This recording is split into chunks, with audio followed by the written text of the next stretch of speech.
Benita's got her hands up in the guard, this left hand is a barrier to that side of her face that I want to punch, but it's in the way. So for training, she's going to bring her arm out from her head. And what I will do is I use my left leg to lift it up, clear her guard, and then punch with the right hand. For training, she has her hand away from her head. In reality, it's on her head. And if it's on her head, that means I'm going to hit her and clear her guard and slap her in the face with my foot at the same time, so I get double the effect. But for training, she keeps her arm away from her head a little bit, so I can use that to clear and punch. You see what it does to her head? She'll do it to me. So she does the crescent kick. Watch. It brings my head forward into the kick. Because the more rigid this arm is, it's attached to my shoulder, the more it drags my body forward into that punch. So it really works well. It clears the guard and it brings the head forward. It's wonderful. She gives me a 1-2 to get my hands up. That's stuff and back. So you don't see hands up, do that. 1-2. Clears the guard. Cross up, give me a cross, and let's go double fouetté. Boom. Okay? So a nice little finish working on developing a kick dexterity and balance. The 1-2 gets my hands up. She clears the guard with the crescent kick, cross up, cross, and then 1-2 on the double flick kick. Spin around so they can see from this angle. So she's using a left crescent kick to the outside of my arm to knock it out the way. Ideally, she wants to hook her heel on my forearm, so this happens. Brings my head forward. If she just knocks the arm out the way, that's good for the punch. Slap. But if she can kind of do a combination between a crescent and an axe, like this, it pulls my head forward into the punch. So be careful of this when you try it, because it's surprising how fast people's heads whip forward. And I gave one guy whiplash doing this technique. No lie. I really pulled it up fast and hard, and it yanked his arm and jerked his neck, and he had whiplash for a couple of weeks. He was out. So be careful of your partner. Give me.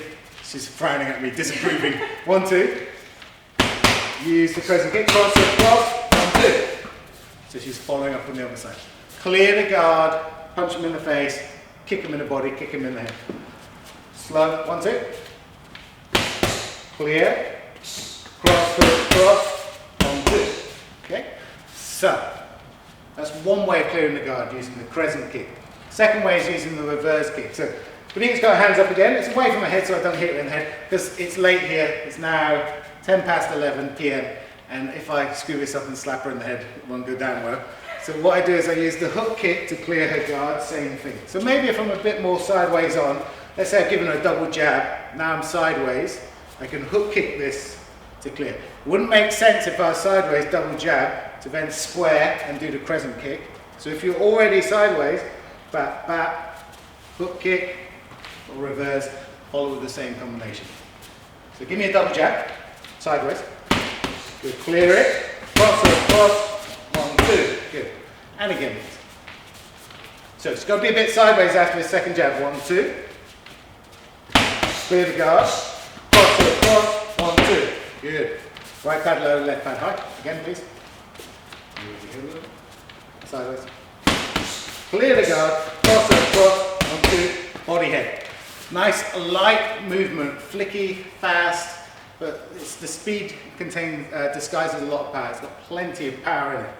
So on that one, she's using the hook kick. You want to put a little bit of an angle on it, because a classical hook kick goes this way around. If you can bring it down at the 45, it does a better job of clearing the guard. So it's more like this. So it's kind of halfway between a hook and an axe kick, and someone I respect called it a Hax Kick, H-A-X-E. It's halfway between a hook and an axe, comes down on the 45. Try that, double jab. She's looking confused.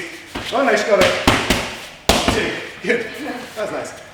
So in Savate, they use their feet to clear the guard. In boxing right now, there's a lot of people who are doing this type of thing, put your hands up please, where they're going here and they're clearing the guard to punch. So I'm kind of slapping down her arm to punch, or hand up, slapping down her arm to hit her. So people are getting better at moving the guard. In Savate, they're going to use their feet to do the same thing. Use their feet to clear the guard. Okay? It's a really nice trick, worth investigating if you have the hamstring flexibility and the adductor flexibility.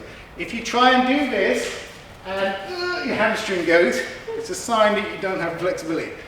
This type of kicking requires flexibility, balance, coordination, and leg strength. It doesn't rely on momentum like a lot of other kicking styles where you swing the leg up, you have to be able to lift the leg using the muscles in your hips. So you've got to do some developmental work on building up the strength in your legs.